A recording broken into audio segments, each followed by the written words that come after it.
Oh, hey there. How's it going? Howdy. Howdy. So welcome to the show, everyone. Today we're going to talk about Marvel and whether they should worry and stumble in many ways with what? What is going on? What did I type here? I don't even know what I typed. This is a hell of a start to the show, let me tell you. Let's do this again. Welcome to the show, everyone. Today, we talk about Marvel and whether they should worry about stumbling in many ways with a handful of recent releases. We dive back into a galaxy far, far away with Grogu and the Mandalorian, and we also discuss the current shenanigans encapsulating DC Studios. So sit back, relax, and enjoy Bridging the Geekdoms. I guess we'll just go with it. Yeah. What's up, man? How's it going? I'm just vibing over here. What's going on, everyone? I am your guide through this effervescence of geekery, Robert Slavinsky, and with me today, the man who wears women's panties on his head to look like Spider-Man, Colton Bird. Okay. Some may say it's a fetish. And sometimes it really do be like that, though. Sometimes it do be like that. Yeah. I mean, what's up? What's going on? I'm vibing. This is what, 2 weeks in a row?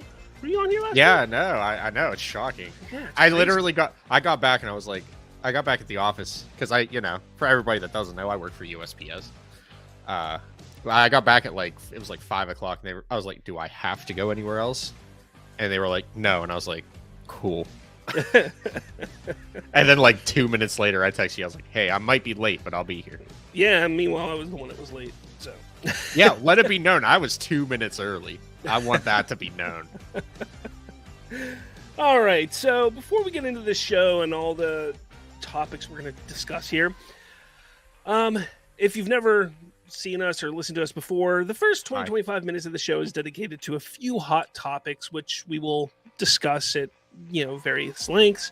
They usually consist of newsworthy items from the past week, hot takes, or even reviews.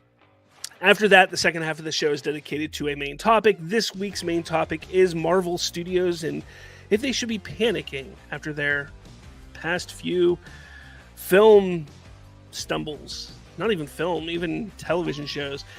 And finally, please make sure you hit that like button and even subscribe. It helps us out and can keep you informed of our latest videos. And we do have a podcast, so make sure you find us over on the podcatching apps for those of you watching on the YouTubes.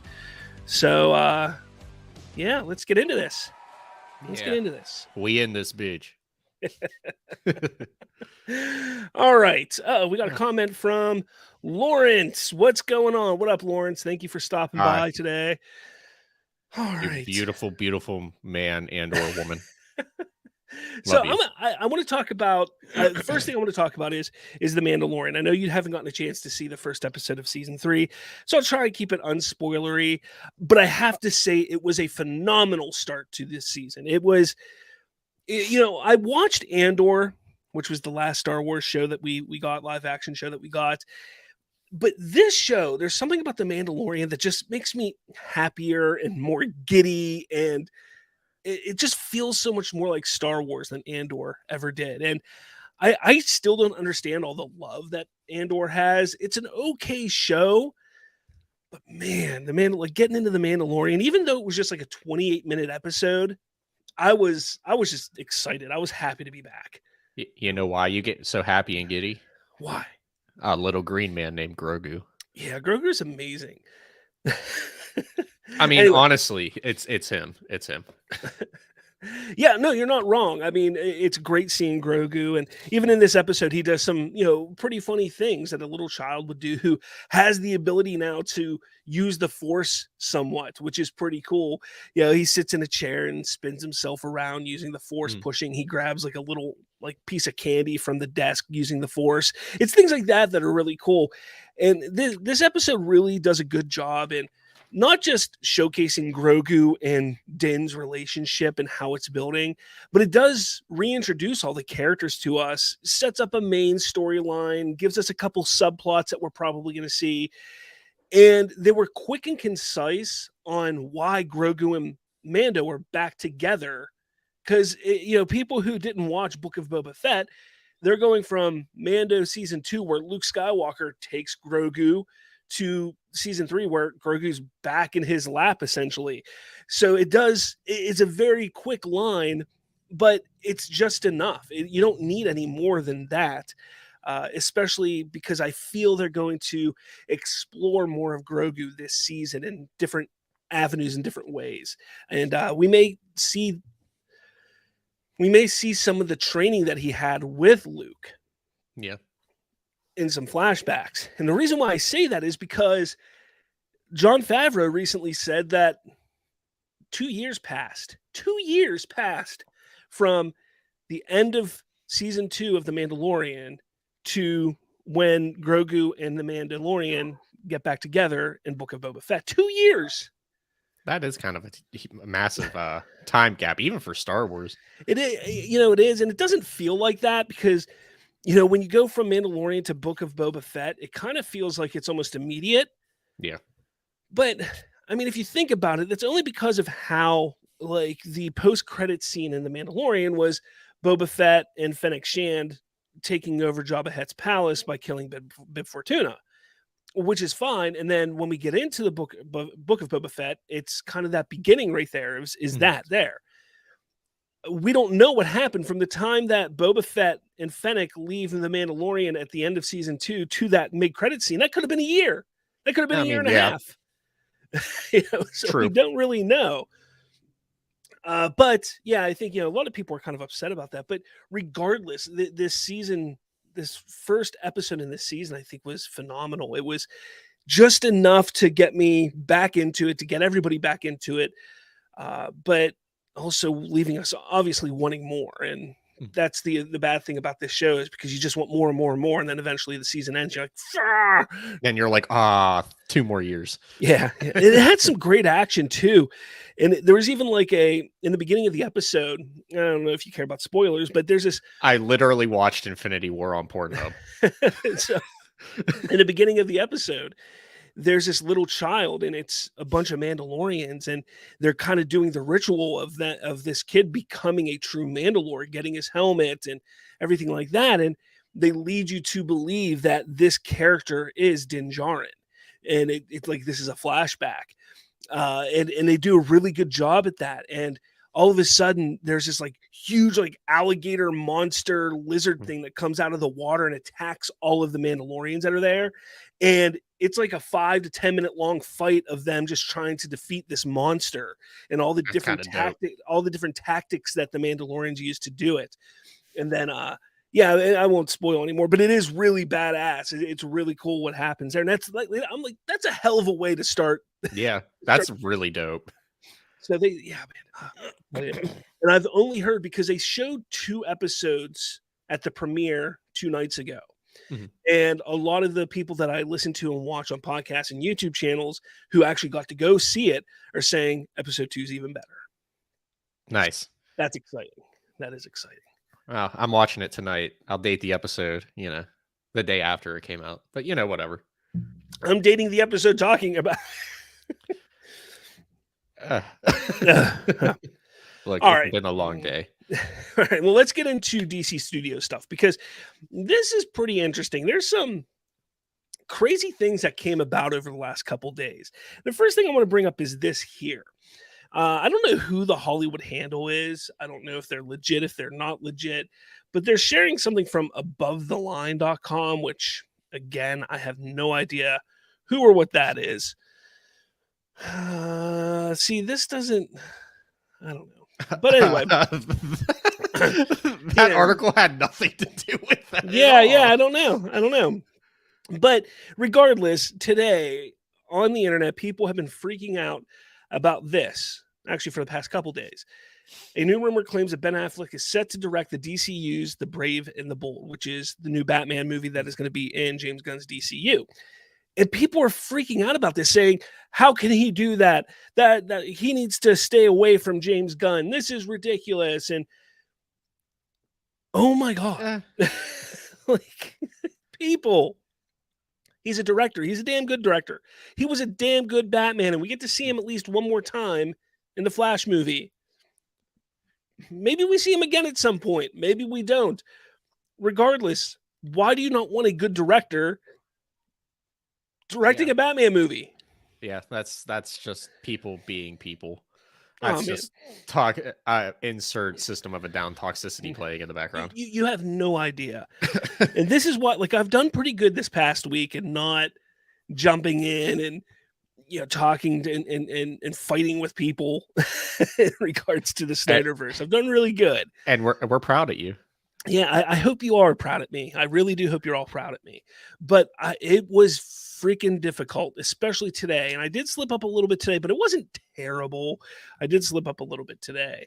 But, you know, people need to understand that the DCU is moving forward regardless of how you feel, what you want.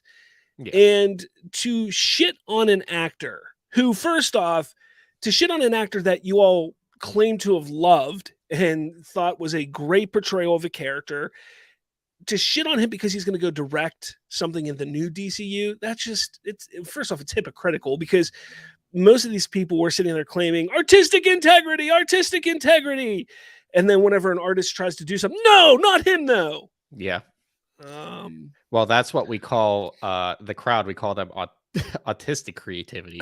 Autistic creativity. And that's what the crowd's currently doing.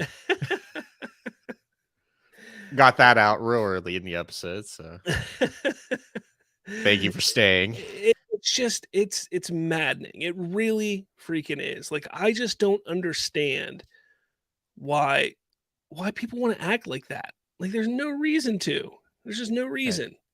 People throwing a fit because they didn't get their way. And that's a whole different topic for this generation, but you know, and then even this came out, this information came out yesterday. And David Ayer actually has a quote here saying that I spoke to him, speaking of James Gunn, a while ago, all with patience. He has the right to put together his new universe before visiting the past. Cheer up. Good things are coming. Winky face. And that's from David Ayer. And this is in regards to David Ayer's Suicide Squad. So people who have been wanting the Suicide Squad, David Ayer's Suicide Squad. That's been me. Same with me. I want it too. But we've all been wanting it. And it's like, okay, are we getting it? Are we getting it? First off, I agree with what Dave's saying here. James Gunn has the right to put together his new universe before visiting anything else.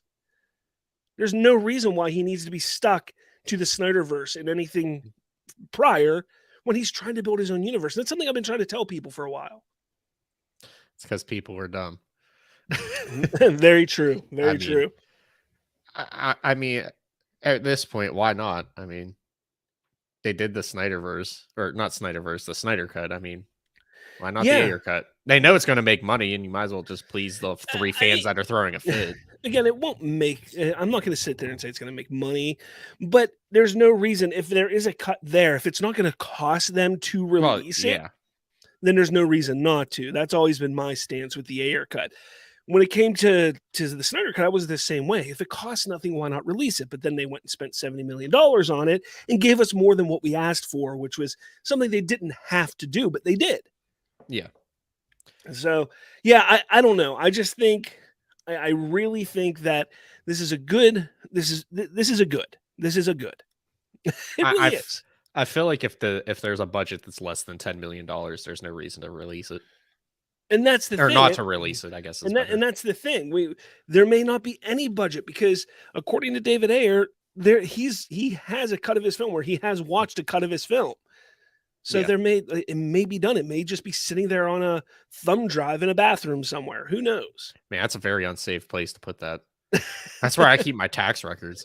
No, that's a good place for those. Yeah, that's safe. No one would look. Nobody's going to look there. I mean, do you leave it behind the toilet or inside the toilet? Oh, I leave it in the back. It's like a little jacuzzi back there. Every time it flushes, it gets little bubbles. Ridiculous. For the record, no, I don't do that. Well, that's what he wants you to believe now. Yeah, don't look in the toilet. There's a floater in there, and it's not the jump drive.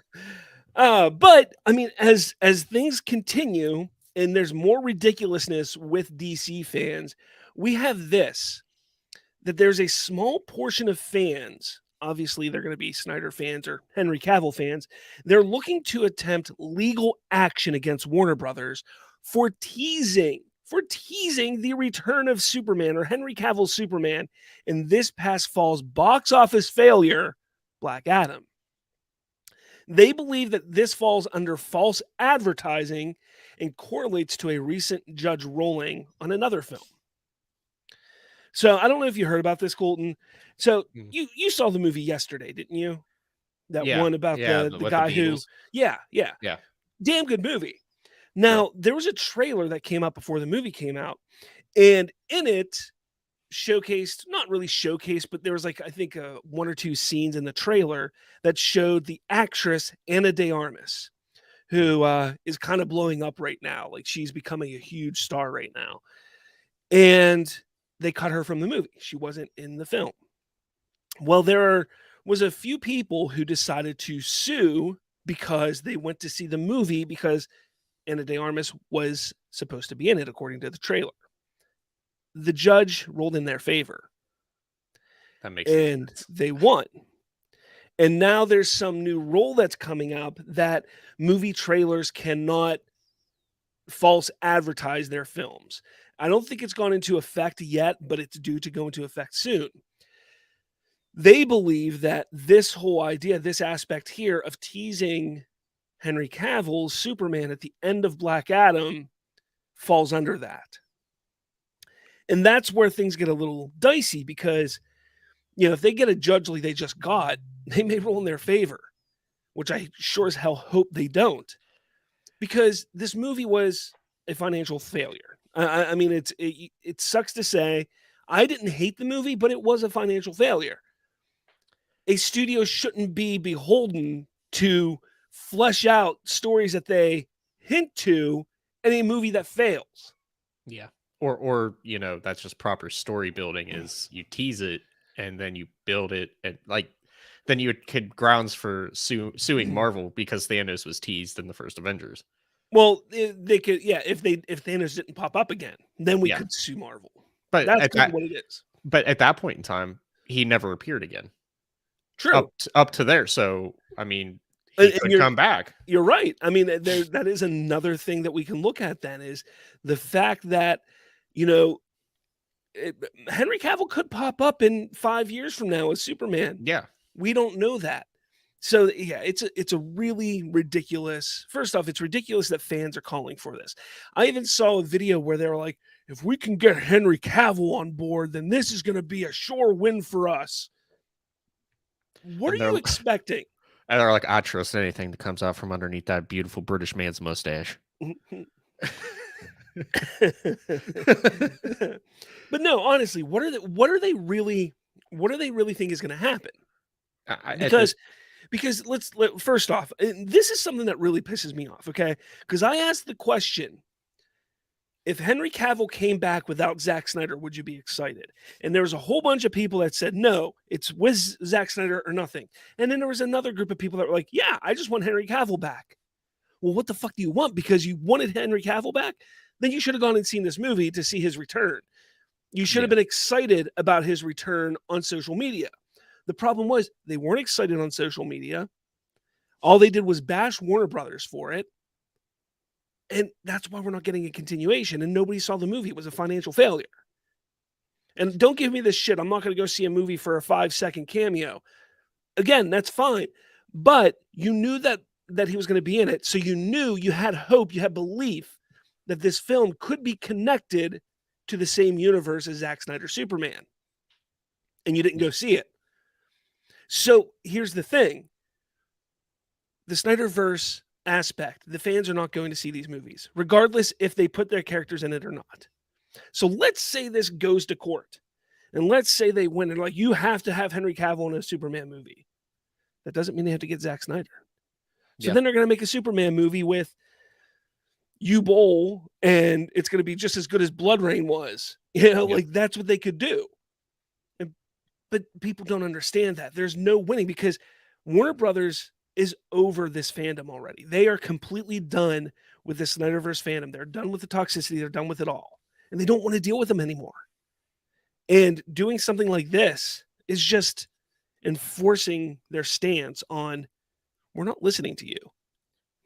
Yeah. I don't know. I just don't know why people don't understand. But I mean, okay, so like hypothetically they win and he does come back 2, 3, 4, 5 years down the road. Could Warner Brothers not counter? Because there would have to be some sort of plaintiff on the case. Well, I'm sure they could.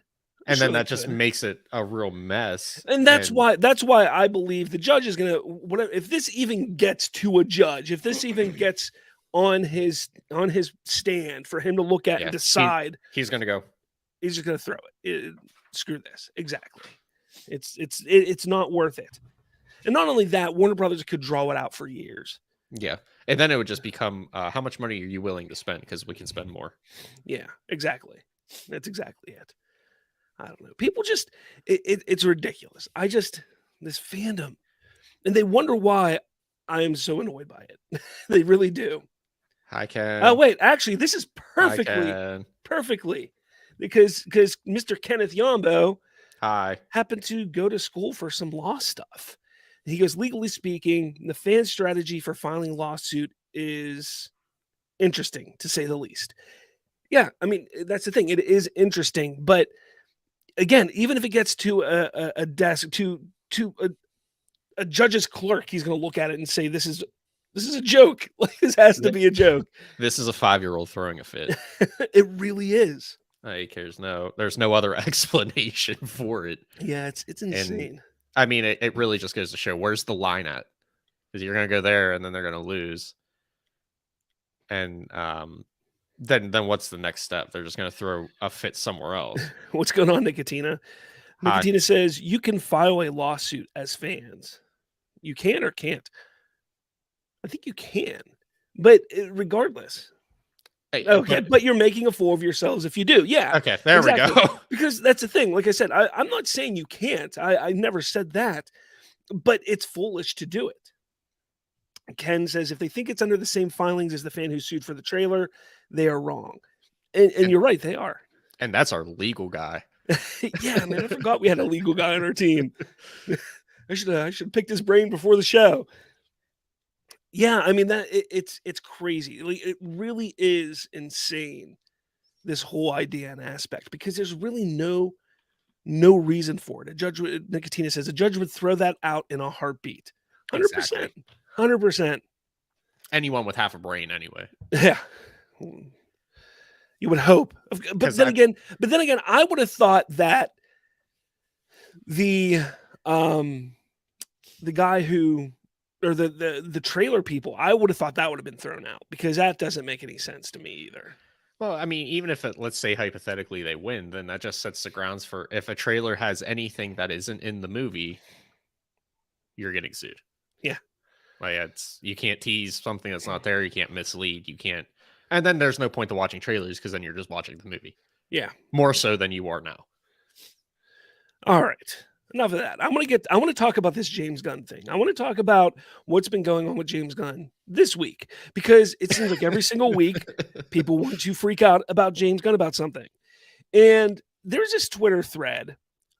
He goes, for years, it's been, it's a bunch of different stuff on here. Ben Affleck could direct. And then, he goes, it's for years, it's been my commitment for the fans that I will never lie to them. And I never have. I'd be very curious about what it is you think I've lied about. Because somebody tried to call him out. Didn't Gunn say previously that Affleck's not directing Brave and the Bold? I get that Gunn is something of a professional liar, but still. And he first off, he doesn't negate the Ben Affleck rumors, which is cool. But he goes, look, I'm committed to the fans. I've never lied to them. What do you think I lied about? And the next person's like, not wanting to run DC, not wanting to make a Superman film, for starters. And James Gunn's like, neither of those were lies. I was offered Superman, but decided to do Suicide Squad instead. A few years later, I saw how to tackle Superman and took it on. I didn't want to be the sole CEO of DC, but when they came and offered it to me and Peter, I said yes, because I could focus on the creative side. Again, I've never once lied to the fans and never will. That doesn't mean I'm never going to change my mind about anything. And people are pissed off about this. All I read there were lies. All I read there was lies, according to everybody. But that's the thing. Like, where's... Okay, so let's say, hey, Colton. Hey, Colton. You want to... Hi, Bob. Hey, you want to go shoot some guns this weekend? I guess. Sure. Sure, you do? Okay, Yeah, great. sure. Now let's say tomorrow I'm like, hey man, you want to? And then you say no. Yeah. You didn't lie to me yesterday. Yeah. I mean, life happens. I Like, mean, that's my yeah. point. Shit That's happens. my point. You know, I probably shouldn't have said guns. We're gonna get in trouble. Oh no, you want to go shoot James guns? but that's my. I tried to save that one. Yeah, it didn't work. But that's my point. You know, because he didn't want to do Superman 4 years ago, doesn't mean that 2 or 3 years later he doesn't want to do it then. Just because he didn't want to run a studio doesn't mean that under the right circumstances he wouldn't want to. You know, Yeah. and that's what people just want to grab anything they can, make a big deal out of it, try and prove that James Gunn is this bad guy. We all know his tweets. We all know the history of that. We do. We all heard about it 5-6 years ago whenever it first came out. It's over. It's done with. Move past that. But he big bad man. It's ridiculous. I mean, let's see how long before they try to bully him off. Oh, they've been trying to. They've been trying to bully him off social media. They've been trying to bully him out of the position. It's just people sit there and act like, oh, we're going to get rid of James Gunn and we're going to get the Snyderverse back. That's not how it's going to work. That's it. Let's get rid of him. We'll take over DC. Yeah, let's do it. Let's do it. Just go there. Everybody get your torches and pitchforks. We're going to Warner Brothers right now. I don't know. I would actually shit a brick if there was a mob outside Warner Brothers tomorrow. We're here for Bridging the Geekdoms. I'd be like, nice. I'd be like, I'd literally just actually be like, do we have a moral obligation to go there now? Like, do we show up or do we just kind of ignore it? All right, this is my final thing I want to talk about DC. This isn't in the notes, Colton. So if you're looking at the notes, oh, I haven't been. You're leading the way, and I'm just adding my 2 cents. Whoops, what did I do? I broke it. Oh, Bob got lost. Here I am. Hi. All right, this here. Now, I don't know if you know, Colton, but I've had kind of a mission against scoopers the last few months, about 5 or 6 months now. The crusade. I don't know. Oh my the God, crusade against scoopers, and it's been nice since James Gunn came into the mix because he has debunked and proven that a lot of these scoopers are just full of shit. And I've said often, many times, you know, Sil Abdul and I, we were cool. We were, you know, we had no issues with each other. But whenever he started working with Mikey Sutton of Geekosity, then things got a little ridiculous. And Sil went down a path I could not follow. And his latest bullshit is absolutely absurd. So right here, you'll see, you want to know how to, or I'm sorry, that's me. He goes espresso, which is, I guess, one of his like video titles. WB blocking Zack Snyder's Justice League from Kevin Smith's theater. Now, I don't know if you know this, Kevin Smith bought a movie theater earlier this year, and it's called Smod Castle Cinemas. And he's been, you know, showing old movies there, new movies, his movies, and holding events there, doing some pretty cool things. And what are they doing? They're playing with the Alexas down there. I'm going to beat them up. Rest of spaghetti. But they you know, they've been showing movies. And one of the things that he said in an Instagram post a while back, I think it was like September, October, November, somewhere around there, that Zack Snyder would come and show Zack Snyder's Justice League at Small Castle at some point in the future. That's all he said. Okay? That's a lie. Lies. Sue him. I mean, that's what we're doing now. So yeah, I mean, well, here's the thing. So Sil decides to do a video on Kevin Smith because earlier this week, I think it was this week, may have been last week, Kevin Smith was on one of his 900 podcasts. I don't know which one it was exactly. It was Fat Man on Batman. But he's talking about how Warner Brothers kind of like called him out because he was going to show Batman Returns. And now what some people don't understand is to be able to show even an old movie at a theater, you have to pay some kind of residual, some kind of licensing fee to the studio who distributes the film. So what he did was he reached out to Warner Brothers and was like, hey, I want to show Batman Returns and do this cool event, blah, blah, blah. And according to Kevin Smith, they said, sorry, you can't show Batman Returns due to Michael Keaton's Batman being in The Flash this coming summer. We're not allowing theaters to show Batman Returns, but you can show this movie instead, Mask of the Phantasm, blah, blah, blah, what have you. So that was the conversation that Kevin Smith had on his show. Not once does he mention the Snyder Cut or Zack Snyder's Justice League. Syl takes that clip and goes, oh, this means that Warner Brothers is not letting anybody show Zack Snyder's Justice League in any theater ever for the rest of the ever. And it's never going to happen ever. And like, he's pissing people off. He's literally getting the Snyder Cut fandom, who's already toxic and angered and divided as is, and pissing them off more for with false information. Yeah. And that's why I sit here. I go, you want to know how to tell scoopers are full of shit? This right here. Syl highlights how Kevin Smith was not allowed to show Batman Returns at his theater right now due to the impending Flash film release. Syl twists into Smith not being allowed to show Zack Snyder's Justice League at this theater, which was never said by Smith at all. Let's also ignore the fact that Smith hasn't even officially scheduled or planned on it being shown at his theater. Stop facilitating the toxicity against the studio, for fuck's sake. Like, enough is enough.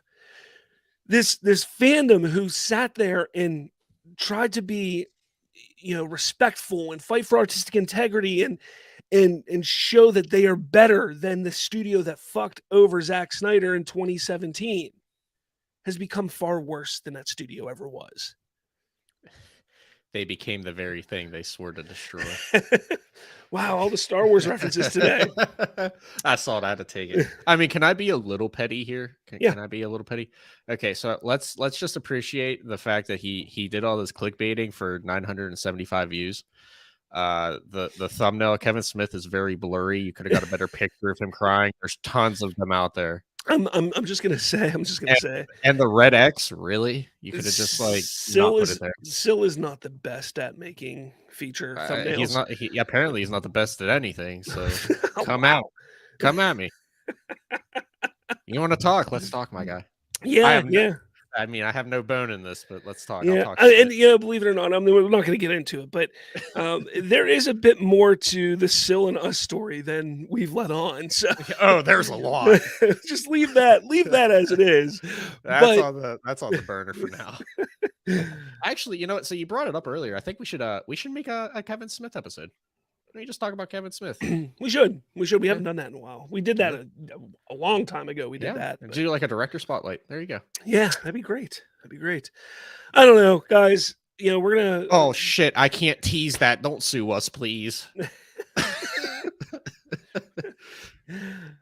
Let us know your thoughts on all that we just talked about in the comments and all that jazz. But before we get into the main topic here, obviously we got to pay the bills. We got to pay some bills here. This isn't cheap. I just bought, you spent some money, my guy. I've spent some money the past few days. And meanwhile, I sent you my shopping list. It's like triple the price of yours. But we got to pay some bills. So here's our sponsor, HelloFresh, with a little thing that I made about HelloFresh. What's going on, everybody? Are you looking for an easy way to eat well and save money in 2023? I tell you what, you should cut back on expensive takeout and delivery and get started with HelloFresh. You'll love how fast, easy, and affordable it is to whip up a restaurant-quality meal right in your own kitchen. With HelloFresh, you get fresh, pre-portioned ingredients and seasoned recipes delivered right to your doorstep.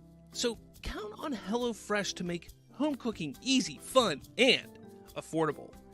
That's why it's America's #1 meal kit. To try HelloFresh, just click the link below for a special limited time discount plus free shipping. What are you waiting for? Try HelloFresh today. And that's right, everybody. You can try HelloFresh today. Just go into our description. There's a link there, as well as a code for free shipping. Just follow the link, use the code. We've gotten 3 boxes of HelloFresh now. Oh, we just got our first one today. And I tell you what, it's delicious. It's delicious. I love every bit of it. I think she's out there making the beef enchilada. Uh-huh. I don't know. I don't remember. But I'm looking forward to it. We got a new one today. I don't even remember what's in it. I know shrimp scampi is one of them, but yeah, and the crazy thing is, it is super simple to make. Like if you follow the instructions step by step by step by step, I mean, it is they basically give you everything you need, which is pretty cool. So, if you're somebody who's always on the go, if you're somebody who doesn't like to think about what's for dinner, like my household, we hate we text each other every day, "What's for dinner?" and we're like, "Food." Like, no shit. Yeah, I do the same. I'm not picky, so. I mean, also, I don't really talk about it. Can't tease that either. So don't sue me. She has an egg. My girlfriend, fiance, whatever, has an egg allergy, and so picking out food's kind of hard. Can't go really out to eat places because there's a lot of eggs and things that you wouldn't think are in things. Like she can't eat salad at Olive Garden, which is weird. There's eggs in the dressing. In the dressing. Yeah, there's eggs in was it emulsified or whatever, the shit that's like not oily. There's eggs in it, so she can't eat anything like that. Weird. Fun fact. So yeah. Interesting. Okay. Anyway, there is an option. I'm pretty sure I'd have to talk to her. Don't take me for this. There's an option for allergens. You just press the allergen and it'll eliminate everything out of the. That's actually pretty cool. That's actually a really cool thing that they should promote a bit. Yeah. So, hey, if you got an allergy, you can look forward to that. Yeah.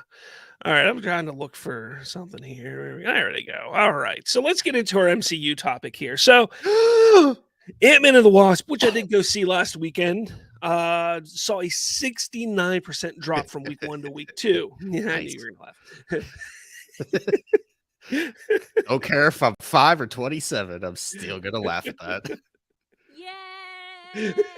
Exactly. The soundboard knows. Okay. Anyway, so this ends up being the largest drop from week 1 to week 2 in MCU history. So the question is, does this spell doom for the Marvel Cinematic Universe? And I kind of want to pass this on to you first. I mean, you've obviously not been able to see as much of it as I have over the last few months because you've been pretty busy. But from being an outsider, seeing what's going on from the outside, not even witnessing a lot of these projects, what are your thoughts on this? Well, you could tell that they haven't found footing since the end of the Infinity Saga. I'm sorry. I mean, but honestly, are we surprised? Out of the whole Infinity Saga, like Ant-Man was probably some of the weaker films. Mm-hmm. Whether or not, obviously this was setting up Kang and everything, but yeah, this is no surprise to anybody that's seen Marvel. Ant-Man's never done well.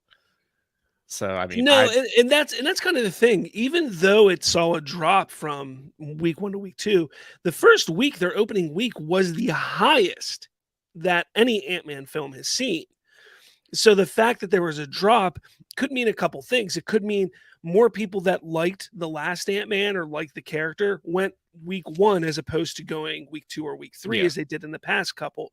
And that's some of the things, like, you can't always take what's going on with these films and what the drop is from week 1 or week 2 or so on. Now, granted, I will say, you typically want to see a drop closer to 60. If you see a drop closer to 60, that says, hey, this film's going to do pretty well financially. When you get up around that 70 mark, that's when there should be some worrying. But and what hurts it even more is this week you have Creed 3 coming out. So a lot of the crowd that would go see Ant-Man, may skip it now because they want to go see Creed 3 this week. So that drop from week 2 to week 3, well, probably won't be 69%. It's going to be significant enough and probably hurt it in the long run for sure. I mean, the drop probably came from seeing I'm not even going to say leaked because it was out, but the images of the horrible CGI and the track record and the MCU has had recently with just the horrible special effects and everything. Oh, absolutely. I mean, they've done a terrible job lately with the special effects, and excuse me, Special effects in this movie were not great. I didn't hate the film though, and that's the crazy thing. I still think the second one is the best of the 3, I but I still didn't think hate that they're all ass, and I I still haven't seen this one. I didn't hate the movie. I actually enjoyed the film. Eh, I would personally like that film or that audience score on Rotten Tomatoes, which is around 80%. I would say that's about accurate. I would say that's accurate because it's not it's a good movie. I don't understand why people actually I take that back. I think people just they want more. They want more of the connected universe, and they're not Mhm. really getting that right now. They got so used to it with Civil War. Then you had Infinity Yeah, War. Then you had this and you had that where they were just everybody was popping up everywhere. You're not going to get that for a little while. And yeah. that's That what I think some this people want. people are forgetting this is the Foundation era right now. This is like pre-Avengers Phase 1. Like they got to build it all again. Uh-oh, Bob. I think you're muted. There we go. Yeah. Okay. Hey, I caught you this time. Caught you Caught me this that week. time. Caught me this week. Yeah. Oh, that's why that does that. Weird. Okay. I can't go to my notes and then press my button. That's the problem. Oof. Oof. Oof indeed. So continuing, I mean, let's say it's not Ant-Man. Like that drop is Yeah. not because of Ant-Man wasn't that it wasn't a good movie because again the audience score is relatively high. So what else could it be? Could it be that there's this divisiveness with, you know, not just this film, but the MCU as a whole right now? Yeah. The woke ideals that they've been pushing in some of their content. Some people call it the MCU now, or the poor writing that's been going on. Could that be the issue that we're seeing? But again, that's the problem that I see because the poor writing. If it was just the poor writing, this movie would be ass, and it's Yeah. not. It's not ass. So, is it the woke nature? I mean, you take a look at what happened with She-Hulk just a few months back, and that was a woke piece of garbage. That was probably the worst woke piece of garbage that I've seen in years. In That's years. that's racist. She's green. You're only saying it because she's green. No, according to people on Twitter the other day, I'm only saying it because I'm a man and only want to see men in my MCU. And Damn straight. but Put all the men in tights. Let me see all them tight, firm asses in those tights. That's yeah, America's ass, damn it. and that's kind of a big problem with this right now because while the MCU fandom as a whole is pretty Pretty mellow. yeah mellow. Yeah, that's a good way to put it. They're mellow. We're starting to see this divide. We are starting to see where some people just they don't like these woke ideals being put into Hollywood. And Hollywood's starting to see this and they're starting to make changes obviously, but they don't want to see that. And when you do 2 or 3 projects over the course of a few years where it's like that, well then even a movie that doesn't have it, like this movie does Yeah. not have any woke ideals in it, at least that I could see at first. People aren't going to go see it because they were getting shit they didn't want to see shoved down their throat previously. Yeah. And that's unfortunate. When you take a when and then another thing, take a look at a movie like Eternals. Eternals is a fantastic film. They decided to take a chance to go somewhere different that Marvel has never done. They tried to make an epic. And will I say they achieved that? Not quite, but it's still a damn good movie. There's some weird I won't say wokeness in it, but there's some weird messages that they put in there, but it's not shoved down your throat. It's not anything that's overbearing. And people hated it. And then they go the other extreme with She-Hulk and do something that is straight down your throat, woke this, all this bullshit, and people hate it. But then you have a movie like Shang-Chi, which everybody loved. That movie was really good. It's a damn good movie. And then you have a movie like Spider-Man No Way Home, which everybody liked. Yeah, everybody loves seeing child abuse. Not take a look, and you have these 4 examples right here of superhero films in the MCU or superhero projects in the MCU. And they're all vastly different. And you can see which ones were successful. And that's how you should move forward. I don't understand why they don't do that. I don't. That's it, everybody. Go to the MCU and burn down the doors, pitchforks and torches.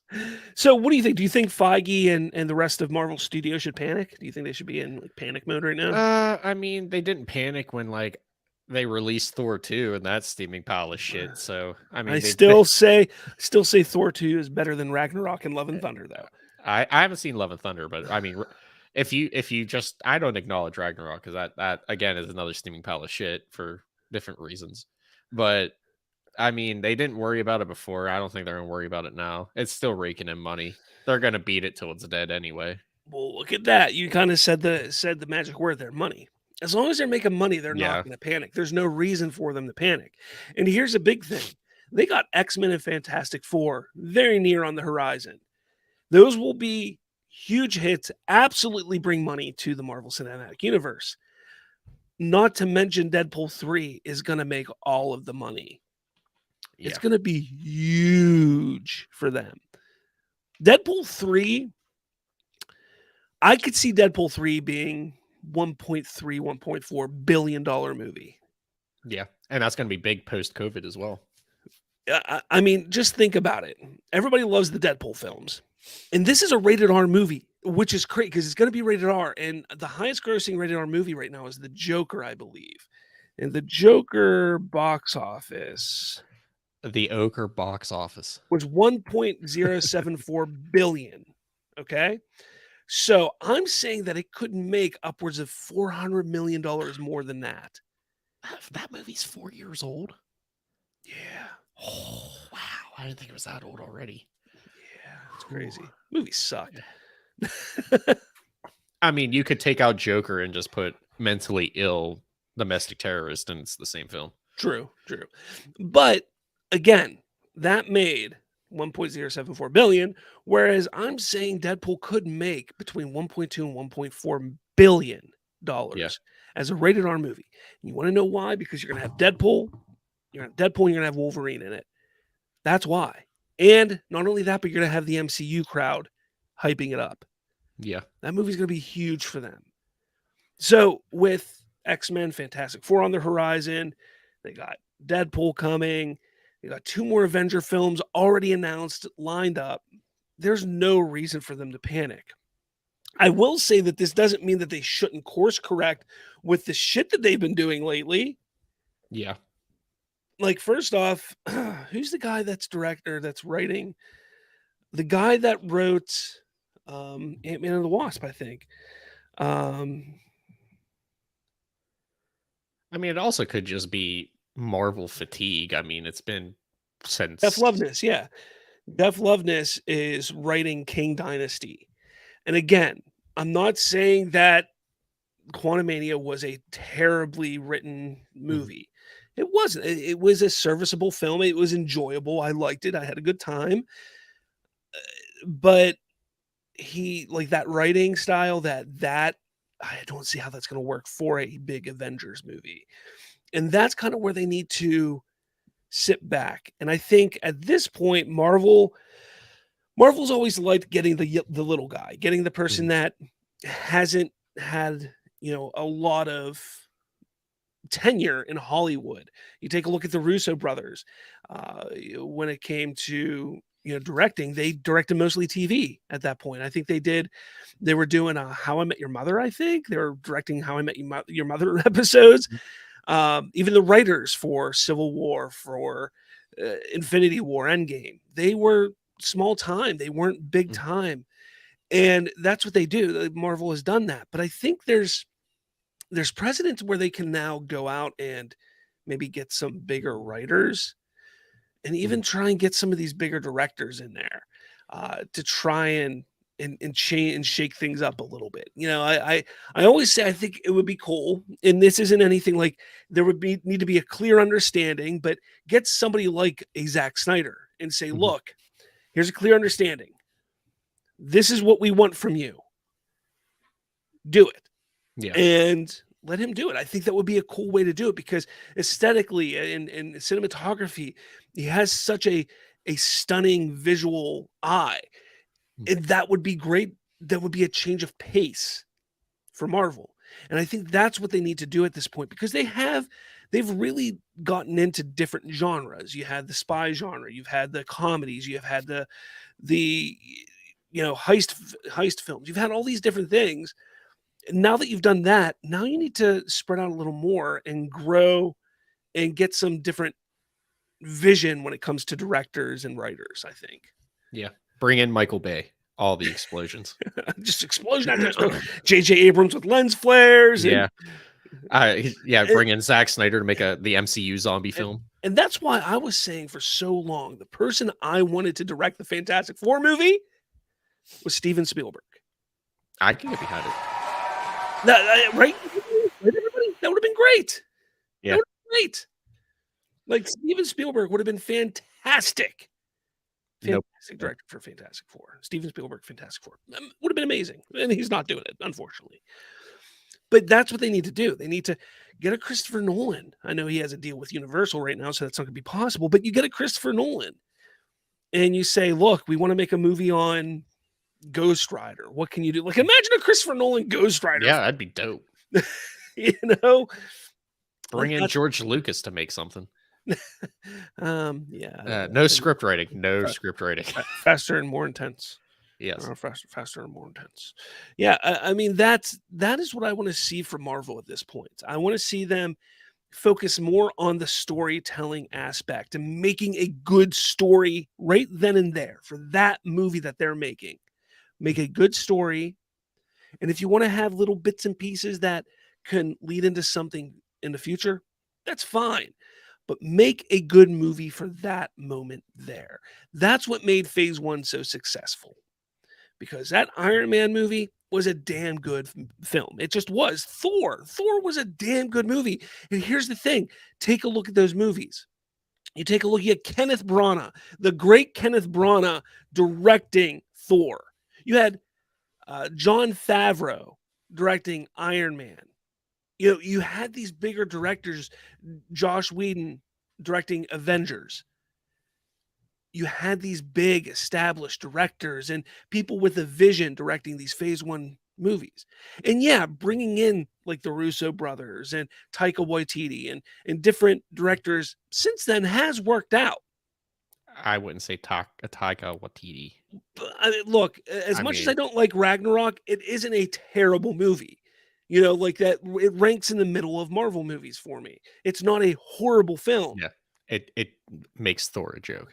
But Love and Thunder, that's a terrible movie. Yeah. So they should have been like, all right, thanks, Taika, see ya. Yeah. It does work sometimes, bringing in these other people. Whoever they brought in for Captain Marvel, didn't work. It didn't work. I think that was just Brie Larson. Brie Larson. Yeah, well, yeah, you're not wrong there. Not wrong there at all. And that's what I think they need to do. They also need to stop focusing so much on the television side. Yeah, it's great to have a TV show, 2 or 3 times a year that we can get into, but I think they need to get away from that. I think that it should just be supplemental at best. They should do what they did. They had 2 special presentations this past year.